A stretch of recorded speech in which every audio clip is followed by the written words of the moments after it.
Good morning all my dear students. आज आपके नए टॉपिक की शुरुआत होगी ज्योग्राफी के फर्स्ट लेसन विकास एवं संसाधन एवं विकास। तो हिस्ट्री था आपका सिलेबस कंप्लीट हो चुका है, उसमें जो भी आपको परेशानी हो रही है आप कमेंट बॉक्स में कमेंट करके हमको बता सकते हैं, या आप अपने जो पर्सनल ग्रुप बना है हमारा उस पर आप कन्वर्सेशन कर सकते हैं। आज अगर देखें तो संसाधन एवं विकास ज्योग्राफी का पहला लेसन है, तो संसाधन की परिभाषा पता होनी चाहिए हम लोगों को। तो संसाधन की परिभाषा क्या होती है यहाँ पर डिफाइन करेंगे हम।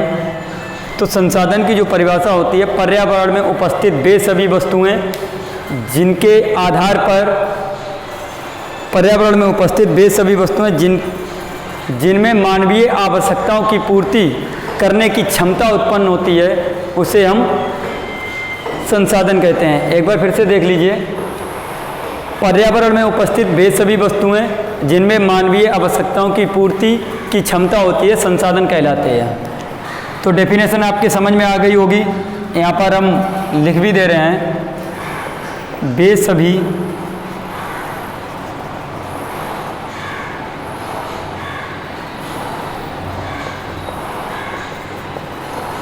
पर्यावरण में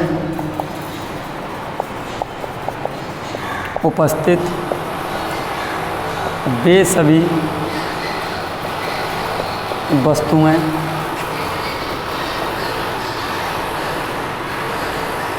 जिनमें मानवीय आवश्यकताओं की पूर्ति की क्षमता होती है,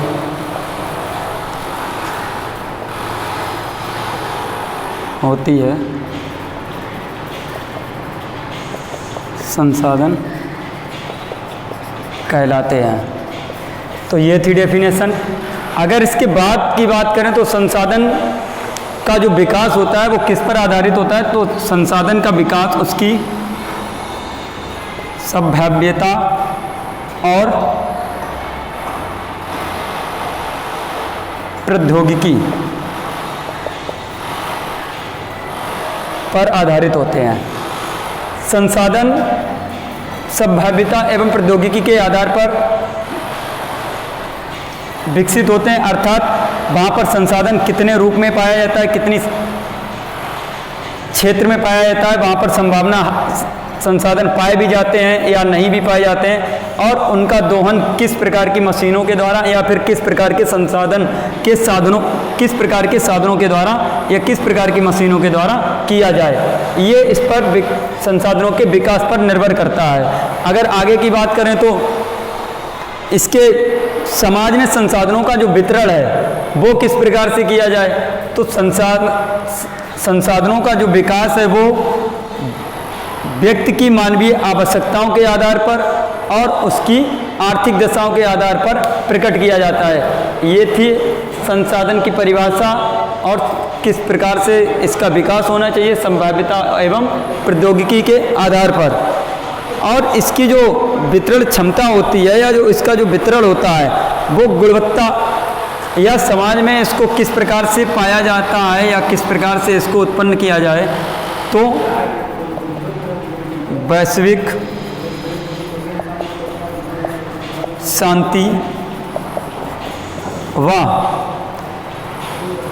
शांति और गुणवत्ता के आधार पर ये समाज में पाया जाता है।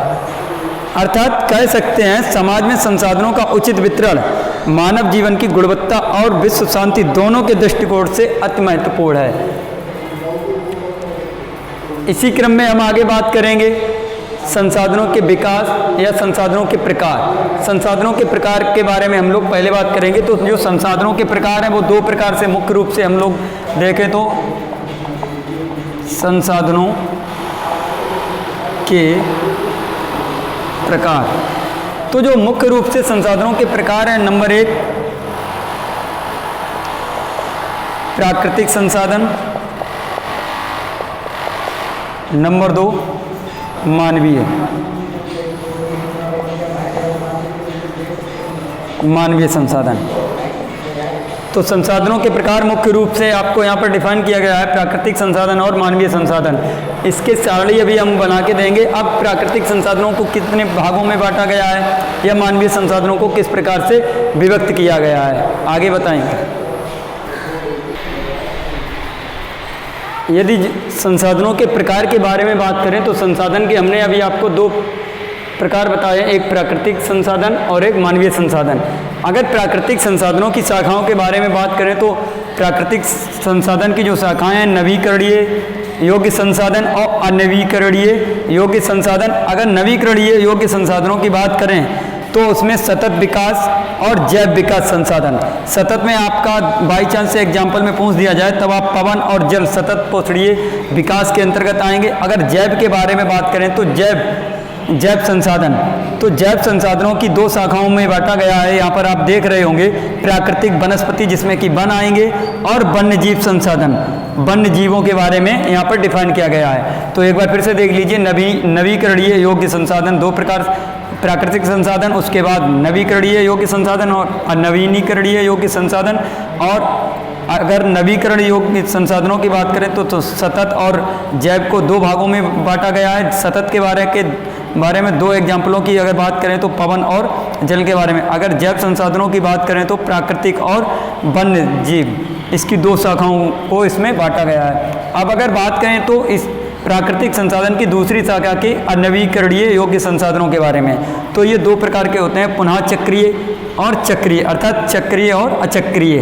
तो चक्रीय में जैसे कि धातुओं का पुनः उसी रूप में, जैसे कि कोई एक लोहा है उसके द्वारा मेज का बनाया जाना या गेट का बनाया जाना या दरवाज़ा का बनाया जाना या विभिन्न प्रकार की औषधियों, विभिन्न प्रकार की वस्तुओं का बनाया जाना।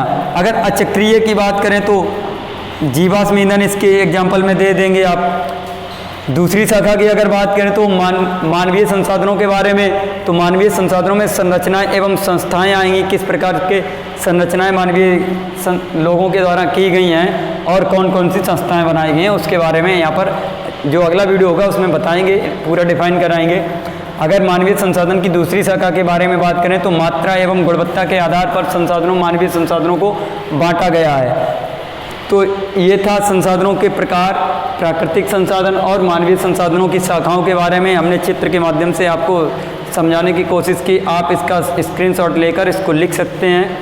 अगर आगे हम बात करें तो इसी लेसन के बारे में, तो अब बात होगी प्राकृतिक संसाधनों के वर्गीकरण की। तो प्राकृतिक संसाधनों के वर्गीकरण को चार भागों में बांटा गया है, जैसे कि उत्पत्ति के आधार पर, अभी यहाँ पर हम लोग बताएंगे उत्पत्ति के आधार पर, दूसरा अगर लिखेंगे समाप्यता के आधार पर, तीसरा अगर बात करें तो समाप्यता के आधार पर हो गया। अगर अगली बात करें तो हम स्वामित्व के आधार पर और विकास के आधार पर, विकास के आधार पर, स्वामित्व के आधार पर, उत्पत्ति के आधार पर। तो यहाँ पर लिखकर हम डिफाइन कर रहे हैं आपको। बात करें यदि संसाधनों के वर्गीकरण की, तो वर्गीकरण हमने अभी आपको बताया उत्पत्ति के आधार पर, समाप्यता के आधार पर, स्वामित्व के आधार पर और विकास के स्तर के आधार पर। अब इसको भी कितने भागों में बांटा गया है, वो इसको दो भागों में बांटा गया है। जैव और अजैव के बारे में अगर समाप्यता के आधार पर देखें तो इसको भी दो भागों में बांटा गया है, नवीनीकरणीय और अनवीनीकरणीय। अगर स्वामित्व के आधार पर देखें तो इसको चार भागों में बांटा गया है। और विकास के स्तर के अगर आधार पर बात करें तो इसको भी चार भागों में बांटा गया है। तो ये भी क्वेश्चंस हो सकते हैं, बहुविकल्पीय में हो सकते हैं या अतिलघुत्तरीय में हो सकते हैं। उत्पत्ति के आधार पर संसाधनों को कितने भागों में बांटा गया है, दो भागों में। समाप्यता के आधार पर संसाधनों को कितने भागों में बांटा गया है, दो भागों में। स्वामित्व के आधार पर संसाधनों को कितने भागों में बांटा गया है, चार भागों में। विकास के स्तर के आधार पर संसाधनों को कितने भागों में बांटा गया है, चार भागों में। तो इस प्रकार के कुछ क्वेश्चंस यहाँ से हो सकते हैं। अगर इसकी बात करें तो दो भागों में इसको बांटा गया है। आप इसमें देख रहे होंगे दो भागों में लिखा है, तो हमने अभी आपको बताया जैव और अजैव होगा। समाप्यता के आधार पर अगर बात करें तो नवीनीकरणीय और अनवीनीकरणीय होगा। स्वामित्व के अगर आधार पर बात करें तो स्वामित्व के आधार पर व्यक्तिगत संसाधन हो जाएगा, सामुदायिक संसाधन हो जाएगा, राष्ट्रीय संसाधन हो जाएगा, अंतर्राष्ट्रीय संसाधन हो जाएगा। स्वामित्व के आधार पर कौन कौन से हो जाएंगे? नंबर 1, नंबर 2, नंबर 3 और 4। व्यक्तिगत अभी हमने बताया, व्यक्तिगत हो जाएगा, संस्थागत हो जाएगा, राष्ट्रीय हो जाएगा और अंतर्राष्ट्रीय स्तर पर। तो इस प्रकार से स्वामित्व के आधार पर इसको बांटा गया है। स्वामित्व का मतलब होता है मालिकाना हक या व्यक्ति विशेष का अधिकार। तो व्यक्तिगत अधिकार, संस्थागत अधिकार, राष्ट्रीय अधिकार और अंतर्राष्ट्रीय अधिकार पर या स्वामित्व के आधार पर इसको स्वामित्व के आधार पर इसको बांटा गया। समापिता के आधार पर हमने आपको बता ही दिया है कि नवीनीकरणीय और अनवीनीकरणीय। अगर उत्पत्ति के आधार पर देखें तो जैव और अजैव, तो इनकी जो डेफिनेशंस हैं, जो हम इसके दो भाग बता रहे हैं या इसका जो वर्गीकरण है, उत्पत्ति के आधार पर कल हम इसको डिफाइन करेंगे। समापिता के आधार पर कितने भाग इसके बांटे गए हैं, तो नवीनीकरणीय, अनवीनीकरणीय, जैव और अजैव के बारे में कल बात करते हैं। स्वामित्व के आधार पर अभी हमने आपको बताया व्यक्तिगत, संस्थागत, राष्ट्रीय और अंतर्राष्ट्रीय के बारे में, इसके बारे में भी कल हम बात करेंगे। अगर विकास स्तर के बारे में बात करें तो विकास स्तर के बारे में आप लोग जानते ही होंगे। संभावी संसाधन, विकसित संसाधन, भंडार और संचित कोष। विकास के स्तर की अगर बात करें तो 4 भाग यहाँ पर आपको दिख रहे होंगे। तो उसके बारे में भी अगर बात करें तो एक तो आपका संभावी हो जाएगा, संभावना के आधार पर संभावी। दूसरा आपका संचित हो जाएगा। तीसरा आपका भंडार हो जाएगा। चौथा आपका विकसित। तो इन सभी के बारे में कल हम चर्चा करेंगे। तो विकास के स्तर पर एक बार फिर से देख लीजिए, जो संसाधनों को वर्गीकृत किया गया है, संभावी विकास के आधार पर, संचित विकास के आधार पर, भंडार विकास के आधार पर और विकसित विकास के स्तर पर संसाधनों का वर्गीकरण किया गया है। तो ये था आज का वीडियो। यदि किसी भी प्रकार की आपको समस्या लग रही हो तो आप कमेंट बॉक्स में कमेंट करके आप हमको बता सकते हैं, कमेंट कर सकते हैं, आपकी समस्या का समाधान किया जाएगा। और कल इन सभी के बारे में जो भी बिंदु आज हमने आपको बताए हैं, जैव और अजैव, नवीनीकरणीय और अनवीनीकरणीय, स्वामित्व के आधार पर व्यक्तिगत बताया आपको, अंतर्राष्ट्रीय बताया, संस्थागत बताया, राष्ट्रीय बताया, और विकास के आधार पर अगर बात करें संभावित, संचित, भंडार और विकसित संसाधनों के बारे में कल हम चर्चा करेंगे। आज के लिए इतना ही। Best of luck. Thank you.